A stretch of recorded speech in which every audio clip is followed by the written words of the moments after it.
Good morning, good morning. I am Hannah Carr and I am here to run the Get Unstuck show for you this morning. I am really excited to be here. Do you know what? I've realised that being on live video, interacting with others, it really lifts my energy. So how are you today? If you are catching this on live or on replay, give me a hi in the comments. I'd love to hear from you. It's not very fun talking to myself, but we show up here every single week to be able to help you get unstuck with your health. So I am one half of the sisterhood who actually run this group. Sarah's not here today, so you have me, Hannah Carr. And this show is for health conscious women. Usually most of our clients, most of the women that follow us are busy working women, busy working mums who are looking for a natural solution to overcome health challenges. And in this weekly Get Unstuck show, we are giving you information to help you get unstuck with your health. Anyone here ever feel stuck with their health? I have been like that for decades. I'm overcoming a lot of it now, but it's a slow unraveling. So everything that we learn along the way, we're going to share with you today. Sorry, not today. We're going to share with you in these weekly lives. But today I am going to share a recent realisation with you as well, because it's very fresh and very relevant. We also share motivation in the way of quotations, mantras, and then we share practical tips, because we're all about the practical as well. It's good to learn the stuff that's helping to elevate our mind, but we actually need to take practical steps to see change in our life as well. So that may be recipes or things that are going to help you with your health that you can put into place that week. So let us know, does that sound good? Is that something that you would like to be following? Are you a regular follower? Is that the right word? Are you a regular follower of the show already? I'm just going to move my screen a little bit. It's cutting off the top of my head. So last night I ran our new moon ceremony inside our membership, the Holistic Health Circle. And that is very unusual. In fact, that may be a first for me, because Sarah and I nearly always do it together. Occasionally it's Sarah when I'm not around, but last night it was me, and it was actually really fun. So anyone in the membership who hasn't caught it, it's just been uploaded at the moment as I speak into the membership area, so it'll be available in about the next hour for you to catch up on. But I was sharing last night about a recent experience that I've had, and it was a magical meditation that I done this weekend, and a lot of information came in, or you may call it a download. I call it a download of information came in, new information, something brand new for me. And I was sharing it last night in the Moon Circle, and there's another member in our membership who does a lot of meditation now. She never came from that, she was never spiritual before, but actually health challenges have almost redirected her or forced her, or however you want to look at it, down that route. And her meditations give her a lot of information as well. So when I was sharing what came through for me, she was there going, yeah, I've had that too. So it felt very powerful, and I thought, what a brilliant thing to share with our wider community here in the Get Unstuck show this morning. So a little bit of background before I tell you what actually came through in the meditation, which was very quick and to the point. But a little bit of background is I was training many years ago, 23 years ago, more than that even, as a professional dancer. This was what I was passionate about. It was my life, it was my joy, my friendships were here as well, and I was absolutely living my best life. I didn't actually want to be a professional dancer. I wanted to be a choreographer or a teacher. I've always had a bit of a calling to be a teacher and impart information and share information. So I guess I'm doing that in a way now, right? But I wanted to be a choreographer or a dance teacher, and I'd only got about 2 years, hadn't quite completed 2 years full-time training in dance, and I got a knee injury, okay, and I had to leave my dance college and go and have an operation. And in my mind I actually thought, I'll be back soon, I'm just going to have the operation and then I'll be back. So while I took a little break, because the recovery took a little while, I actually started to study. I went to another college and I thought, you know what, I'll study sound and lighting, because I want to be a choreographer and I want to be able to speak the language. I want my dance productions to be amazing, and I want to have the right lighting and sound, and I want to be able to speak their language. So I'll go and study that, which was not quite as enjoyable as crawling about on my hands and knees with my toolkit in pitch black auditoriums, crawling up what they called telescopes, which is like a big ladder that they use in the theatre. I learned a lot, but it wasn't my thing. My thing was dancing. And I did just want to take a pause here, a slight redirection on this story to say an operation, and I've learned this as I've got older and learned through other people, an operation doesn't solve all of your problems most of the time. So yes, sometimes we need an emergency operation. So let's think C-section, burst appendix. Yes, modern medicine is a marvel in that way. However, when you have an ongoing problem, so mine was a knee, and I've seen this a lot with back problems, and I'd love to hear from you actually, if this has happened to you, or you know anyone this has happened to. You think the operation is going to fix it. So you go and have the operation, and the operation doesn't completely fix it, and you're still in as much pain afterwards, or perhaps more pain, or it seems to have worked in the short term, so say the first couple of years, and then either the pain starts to return or the pain shows up elsewhere in the body. And if that is you, that it shows up elsewhere, you may not have made that connection yet, that actually it's just the same pain that's gone to another part of the body. And why is that? That is because a lot of the time pain is related to emotions, okay? And when we're not aware of that, it's something I certainly wasn't aware of when I was 18 years old, 18 or 19, I think 18. Certainly wasn't aware of that. I didn't know how to work on myself. I didn't know about these kind of things, this personal development, right? But in that injury, in that pain, there is actually buried emotion. And by not doing the work on it, the pain will keep showing up, which is why operations often don't have the desired effect that we hope. So I was actually in a lot of pain for many, many years with my right knee. So it stopped me doing a lot of things that I enjoyed, but also even walking was difficult. If I went for a walk when I was 20, 21, 22, I'd need to find a bench to sit on along the way. So it was very, very debilitating, all right? And over the years, it's a long time ago now that it happened, more than 20 years, I'm not in as much pain every single day, but occasionally it comes back to remind me. So I did share a live about a week ago. I said I've been on a festival weekend with my family and I've been in a lot of pain. And one of those pains was my knee pain had come back to say hello. But the other time my knee pain comes back often is when I'm dancing, which I find incredibly frustrating. So I think this is one of the things I love. This is what we teach women. Go and do more of what lights you up. Go and do more of what you love. And when I do that, my knee hurts. And it's confusing. I feel like, why is my body stopping me from doing the things that I love? So as I went into this magical meditation, not medical, magical meditation, I asked my higher self, right? Why do you stop me from doing the things that I love? And what was downloaded, what came through was, you're not being stopped to do the things you love, but when you're in your pure essence, this is the perfect time to remind you to release fear.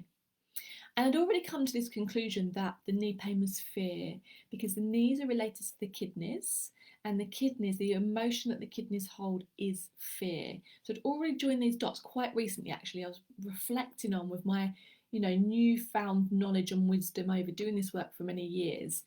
I haven't actively tried to solve this knee pain because it's an old thing. So when something new comes up, I practice what I preach, and it's self-inquiry and all these kind of things. But remember, this knee pain doesn't come up very often for me now. So I haven't done a lot of work on it with my newfound, I guess, enlightenment in that area, right? So this download was, I'd made the connection that the knee pain was fear, and the download was, we're not trying to stop you doing what you love. We're reminding you in that pure joy that you need to release fear. And in that meditation, I said, fear, there's so many fears, there's lots of fear. I don't feel like I live my life in fear every day, but, something could happen to my kids, or, what else? There's stuff going on, like rising prices. And again, I'm not in fear about that, but perhaps there's an underlying fear, right? Fear of rejection, that's a big one. Don't reject me right now. Give me some hearts in the comments if you're watching this. It would be amazing. Thank you. Or a comment to say hi so I know that I'm not alone.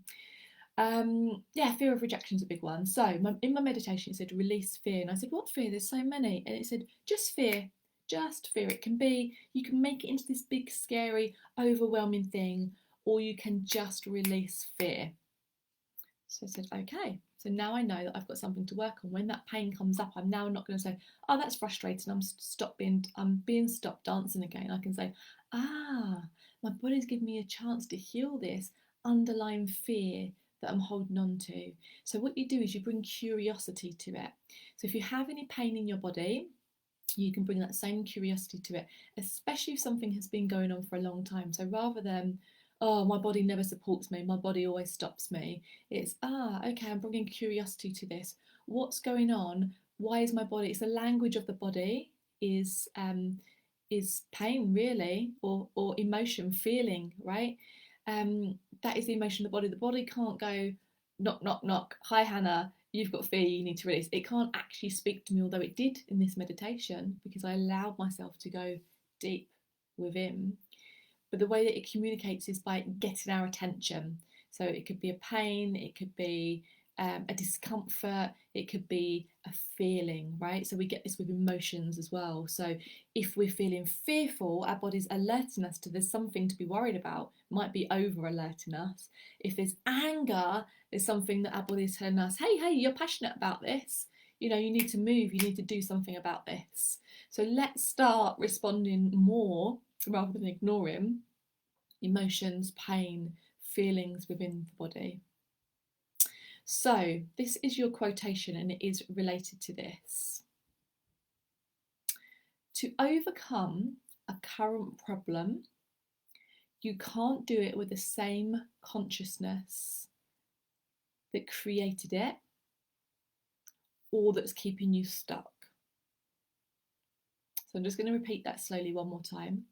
To overcome a current problem or challenge, you can't do it with the same consciousness that either created it or the consciousness that is keeping you stuck. So if you've had a problem, and it might be a burning problem that you've had for a few months or a lingering problem that you've had for many years, what you need to do is to elevate your consciousness to overcome it. So I done that in that moment when I went into this magical meditation. I was elevating my consciousness. And of course, meditation takes time and practice to be able to drop into it. So I wanted to share some other ways in this video that you can elevate your consciousness. And this isn't an exhaustive list, but I do think it's quite comprehensive. So I'd love to know your thoughts if you would add anything to this list. So the first thing that came to mind for me was meditation. Meditation definitely elevated my consciousness. Why? Because it connects the body and the mind and the breath, and it helps us get out of our monkey mind and drop into the body in a much deeper way, so we can elevate our consciousness through yoga. Okay, yoga takes quite a lot of focus and concentration, which means we're not really thinking about the shopping list or what we're doing after yoga class. We're there in the present moment. So I'll go through the rest of the list. I've written meditation. You can start really short. It could be 10-second meditations to start with, and breath work. So all of those first three things I've listed, yoga, meditation, breath work, we teach all of those inside our membership to help women elevate their health and their consciousness. Okay, so plant medicines. So some of those will be legal, some of them you can't do here in this country. So things like cacao would be a plant medicine, which is something that we work with all the time and has really lifted our consciousness. And then things like ayahuasca or magic mushrooms, which you can do in other countries. They're not legal here. And then I thought, I've written down learning and reading. That is an amazing way to elevate your consciousness, to learn something new, but I would add that you need to take action and implement afterwards. So it's no good having all of this information in our mind, but not actually changing the way that we live. So if you read a book on, finances, are you taking some of those steps? If you're reading a book on health, Are you becoming a little bit healthier after you've read that book? Are you putting it into action? This is a big one. I've written a near-death experience. I'm not suggesting you go out and have a near-death experience to elevate your consciousness, but if anyone in here has had a near-death experience, it's very likely that it did lift your consciousness. And even if that's just, I need to live for every moment, that is a wonderful way to lift your consciousness. So surrounding yourself with other people who have an elevated consciousness is a way to lift your own. They're having different conversations. They're not talking about gossip. They're not talking about fear. They're actually talking about probably ideas, right? So being around other people with elevated consciousness, living mindfully, so being present in the current moment, not fragmenting ourselves and splitting ourselves and being restless, doing lots of things at the same time, being very mindful with each thing that we do. Doing anything that you love, so doing more of it. So whether that's getting out on your supboard, swimming, dancing, listening to music, being around people you love, this elevates our consciousness, it lifts our vibration. Fasting is one that can definitely elevate your consciousness, or if you're not ready for that yet, improving your diet. Okay, so maybe going plant-based for a while, and that may not be right for everyone long term. It may be. You've got to try out what's right for you, but definitely eating more plant-based or trying plant-based for a while. And I'm talking about whole foods here. I'm not talking about living off chips and crisps, right? Chanting, so mantras and chanting, repeating something over and over and over. And actually I've put environmental as well, so educating yourself on the planet, everything that it does for us, and actually the harm that humans are causing the planet as well. This is an amazing way to lift your consciousness, where you become more mindful, where you want to treat the earth with respect, where you want to do your recycling, where you don't want to be putting plastic into landfill day after day after day. So that's my list on elevating your consciousness. I'd love to hear, what have I missed out? What would you add to that list? And if you're ready to do that, one way that is wonderful to do this is in an immersive way. I learned this through Tony Robbins. So he said, when you want to learn something new, let's say a language, for example, if you read it in a book or you go to classes, you will get there, but it's very slow progress, because you learn a little bit and then you don't go for a week. And then when you come back, you've forgotten what you learned, right? So he said, do an immersion, go and move to Spain for 6 months and learn the language that way. You immerse yourself. So how can you immerse yourself in elevating your consciousness? Well, we have a retreat very soon, right at the beginning of September, so not the first weekend but the second weekend, the 9th to the 12th. It's on the Kent coastline, and you're going to do things that you know about, that you love already, right? Massages, hot tubs, mindful walks, relaxing, all of those things. But maybe you're going to do some things that you haven't done before that will elevate your consciousness. So we're going to have moon ceremony, we're going to have cacao ceremony, we're going to be learning new morning routines, we're going to be doing nutrition workshops, yoga perhaps if you'd like to do that, gong bath. But there's lots of people here in the group who's never had a gong bath, and just briefly I'm hoping to get the lady in to come and talk to us about a gong bath. But if you don't know what it means being bathed in sound. It's got nothing to do with water or a bath as we traditionally think of it, but being bathed in sound, and sound is healing for every single cell in our body. All you have to do is relax and receive, and it will change the vibration of your cells. How amazing is that? So we still have some spaces left on our retreat, so you can check out our website, holistic.healthcollective.co.uk, to book yourself in. We would love to see you there. And if you can't make that, then of course we have our membership, and we share lots of goodness, moon ceremonies, breath work, nutrition workshops, personal development. That's all of that is for a really affordable price in our membership, which is called the Holistic Health Circle. Also details available on our website. Okay, so before I go today, I want to share a practical step with you. What can you do this week to help elevate your health? And I'm just going to have a quick look at these comments, because a few have come in. Morning, Lisa. I feel more fear lately. Yeah, it's collective fear, Lisa.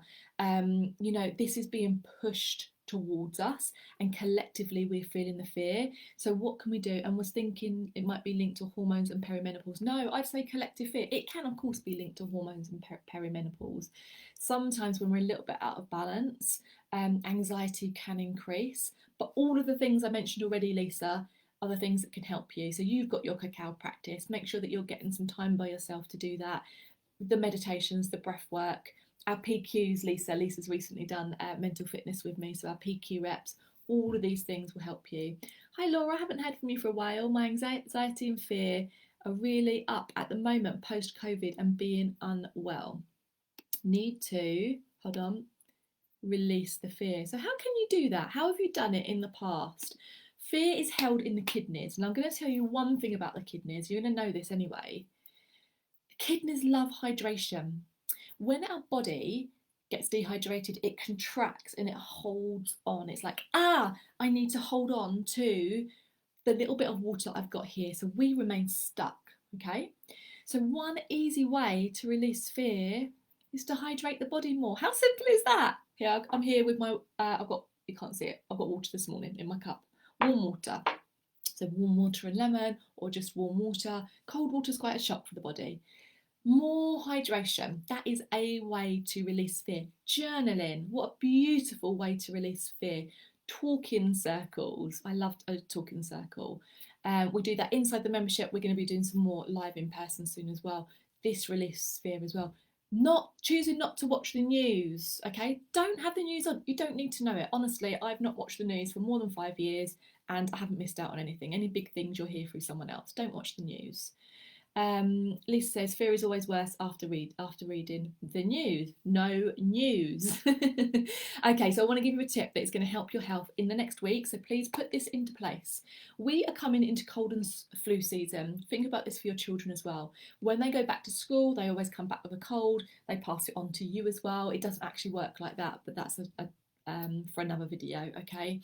But some easy things that we can put in place. We need to increase our vitamin C. So people like Lisa, who's in our membership, she's going to have this time and time again, but sometimes we need that. We are like a stuck broken record. Am I the only one? I don't think so. Doing the same things again and again and again, and we need to keep hearing it again and again and again to put the new things into place. So what's high in vitamin C? It's growing in the trees all around us at the moment. Elderberries, okay? So elderberry syrup, I'm going to show you one here that I've bought. This is from, I've tried all of them. Lots of them are good.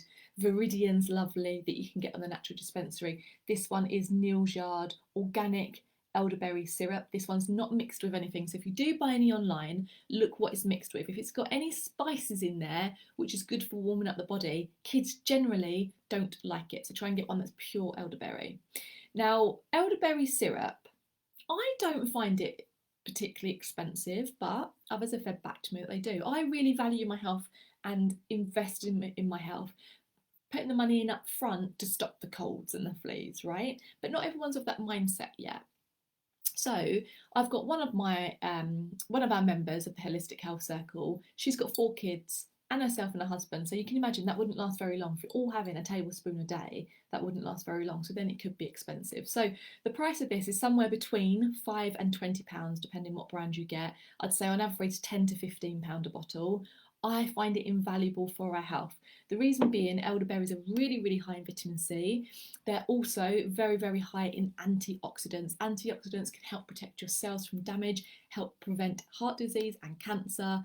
And elderberry syrup and the vitamin C is known as a powerful cold and flu preventative. But I also want to tell you briefly that I've made my own, like, huge bottle for a small amount. It's all I had in. And I wanted one that had the seal at the top so it would stay fresher for longer. So these elderberries I picked off a tree. You try and pick off a tree that's not near traffic, so it's not got exhaust fumes on the products. And all I done was remove them from the stem. The easiest way to do that is with a fork. And I simmered them for 30 minutes. I gave them a bit of a mash and then I sieved it. And I made sure I'd sterilise this bottle, okay? 100% free. Anyone can do this. Right, let me get it there. 1 tablespoon a day, straight off the spoon, or add it to a little bit of water and we take it in a little shot glass.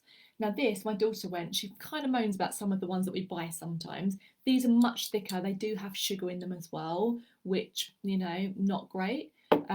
This one, when you look at any of the recipes online, they say to add a lot of sugar, which normally I change for honey. And this time I thought, I'm just going to try it, just making it and not adding any sweetener at all.